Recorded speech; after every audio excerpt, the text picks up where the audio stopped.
Yo guys, kembali lagi di Fans Bola Uncensored. Sempat tidak karuan, tapi akhirnya saya memutuskan untuk melanjutkan karena memang sudah firm total 48 negara mengumumkan skuad yang akan dibawa ke World Cup 2026. Dan saya akan kalkulator dulu karena memang agak kurang matematikanya, 46 salah 48 dikali 26 total ada 1248 pemain yang nantinya akan bermain di Piala Dunia 2024. Nggak akan bermain semua, so, akan dibawa lah ke Amerika, Saudi, dan juga Kanada. Sorry. Oke guys, jadi setelah membahas Korea Selatan, kenapa? Karena video yang pertama saya bahas adalah Korea Selatan, karena Korea Selatan salah satu negara yang memang mengumumkan skuadnya di awal-awal, dan Meksiko merupakan tuan rumah Piala Dunia 2026 bersama dengan Amerika Selatan dan juga Kanada. Namun pengumumannya baru diumumkan beberapa hari yang lalu ya, yaitu ya 5-6 lah, lupa lah, kurang lebih tanggal segituan. Dan secara tren Meksiko salah satu negara Piala Dunia yang cukup kuat dibandingkan Kanada ataupun Amerika Serikat.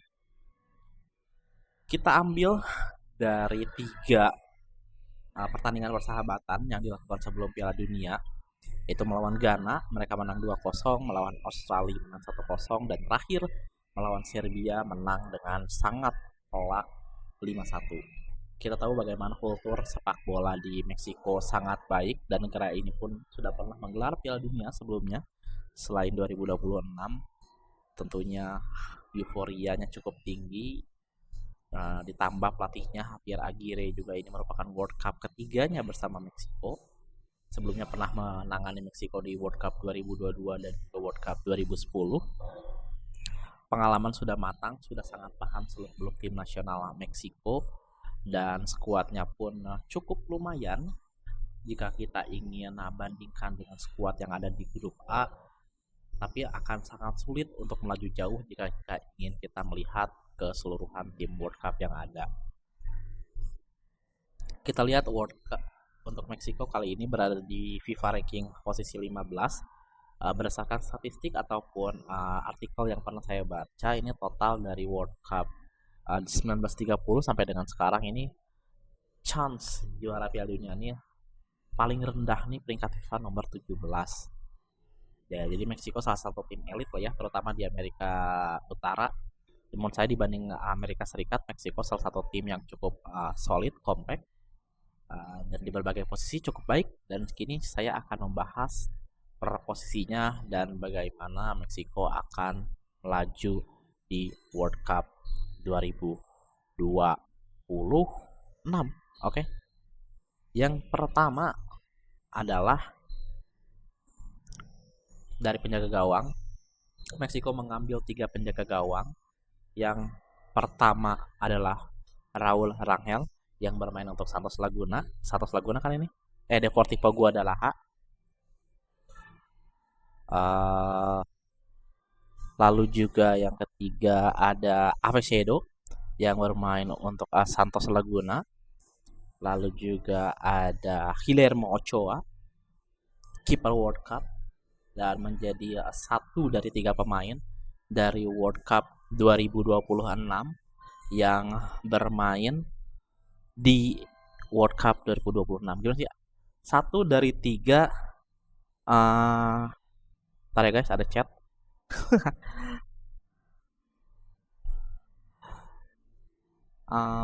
Satu dari 3 pemain yang memang masih bermain dari World Cup 2006 sampai dengan 2026.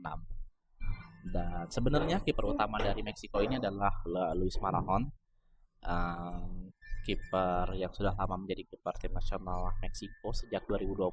Namun sayangnya ia mengalami cedera ACL sehingga posisinya digantikan oleh Guillermo Ochoa ya, karena kalau Raul Angel dan Nicolas Avesedo ini cukup sering dipanggil meskipun sebagai backup goalkeeper.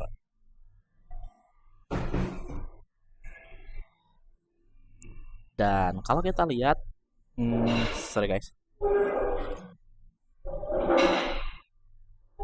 Kalau kita lihat kemungkinan kiper utamanya akan diisi oleh Rangel karena dari beberapa pertandingan uji coba sebelum World Cup ini ya kerap mengisi posisi penjaga gawang utama. Dan Guillermo Ochoa kita tahu sudah cukup tua, umurnya sudah 40 tahun, mungkin akan diberi kesempatan di match ketiga seperti yang dilakukan oleh El Shenawi saat timnas Mesir di World Cup 2018. So dari penjaga gawang mostly Soso, dua dari lokal dan juga Guillermo Ochoa yang kalau kita lihat jam terbangnya cukup jauh, cukup tinggi. Lalu dari posisi bertahan sangat berani. Saya sebenarnya sempat meramalkan tim nasional Meksiko ini membawa cukup banyak posisi defender dan kini hanya membawa 3 saja. Posisi center back, kita ada Johan Vazquez, kapten dari Genoa.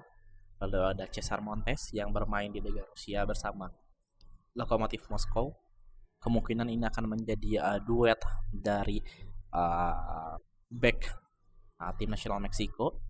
Lalu juga ada Luis Romo. Buat teman-teman yang main FIFA atau juga Football Manager mungkin cukup familiar dengan nama Luis Romo. Sebenarnya posisi naturalnya adalah pemain tengah yaitu CM, namun dia turun menjadi pemain bertahan. Dan di posisi right back ada Jorge Sanchez yang bermain untuk PAOK dan juga Israel Reyes ya yang bermain untuk klub Amerika. Israel Reyes sebenarnya posisi naturalnya adalah center back, namun di sini didaftarkan sebagai right back.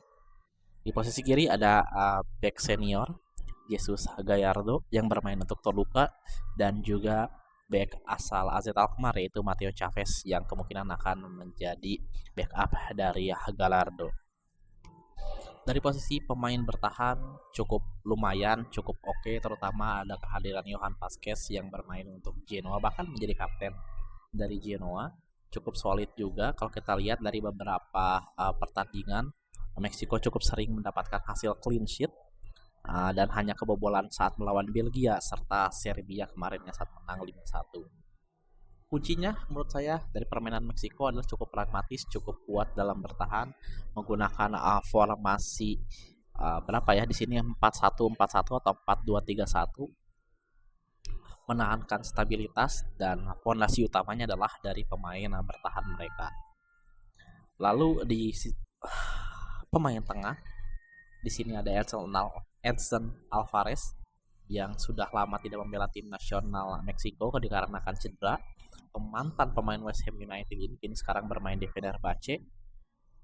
Formnya tidak terlalu bagus sebenarnya kalau boleh saya jujur, namun salah satu pemain tengah yang sangat berbakat yang dimiliki oleh tim nasional Meksiko saat ini. Feeling saya Edson Alvarez sang kapten tidak akan bermain sebagai pemain utama sebagai starting 11, mungkin akan digantikan oleh koleganya yaitu Eric Lira yang bermain untuk Cruz Azul.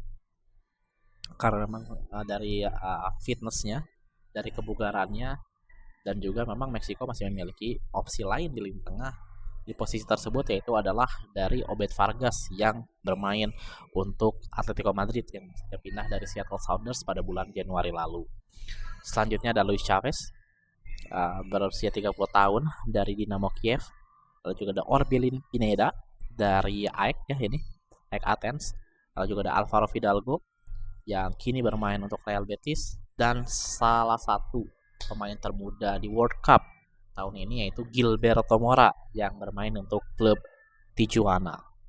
Dan dari posisi attacking midfielder-nya ada Brian Gutierrez yang juga bermain untuk Guadalajara. Masih 22 tahun, masih memiliki prospek, namun sepertinya Brian Gutierrez bukan merupakan pilihan utama ya, meskipun sempat bermain sebagai starting 11 di beberapa laga persahabatan.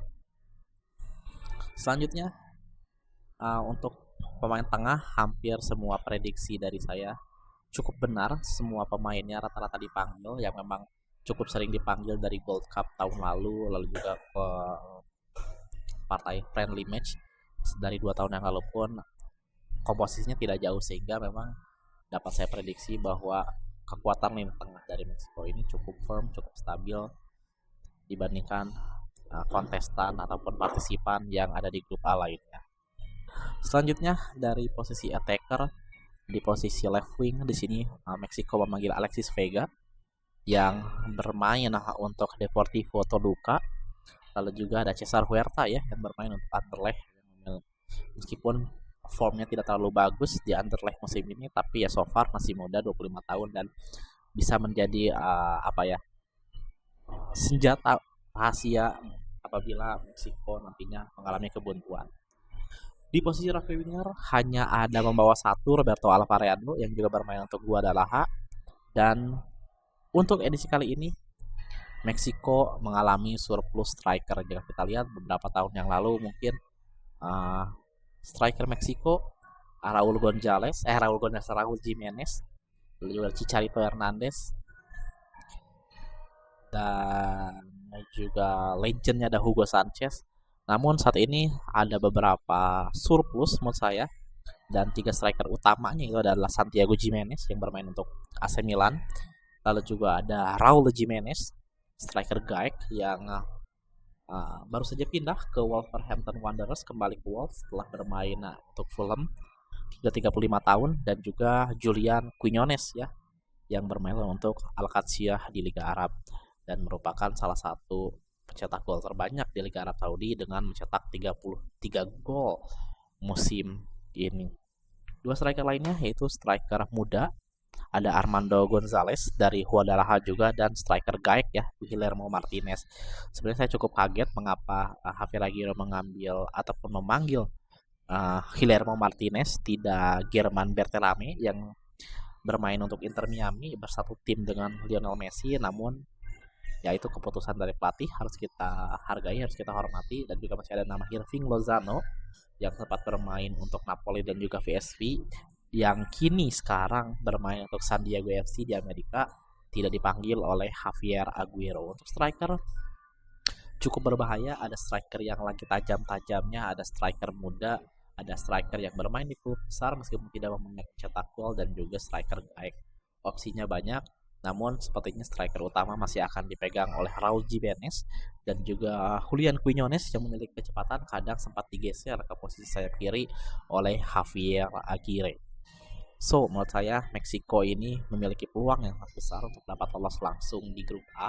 So far di grup A ini pesaingnya adalah Bosnia, ada Republik Ceko, Korea Selatan, dan juga Afrika Selatan. Dari ketiga lawan tersebut, sepertinya Meksiko salah satu tim terkuat bersama dengan Republik Ceko menurut saya, sehingga Meksiko seharusnya bisa lolos sebagai juara grup, mungkin memiliki peluang yang cukup besar untuk lolos sebagai juara grup, dan mungkin dapat melaju jauh, yang minimal 16 besar dapat diraih oleh Meksiko menurut saya di edisi Piala Dunia 2026 ini. Tergantung drawing, tapi sepertinya di 32 besar karena juara grup akan mendapatkan peringkat 3 terbaik, dan juga 16 besar tergantung lawannya siapa. Feeling saya Meksiko seharusnya minimal bisa meraih 16 besar di edisi Piala Dunia saat ini. Segitu saja mungkin soal Meksiko. Famos Meksiko. Goodbye.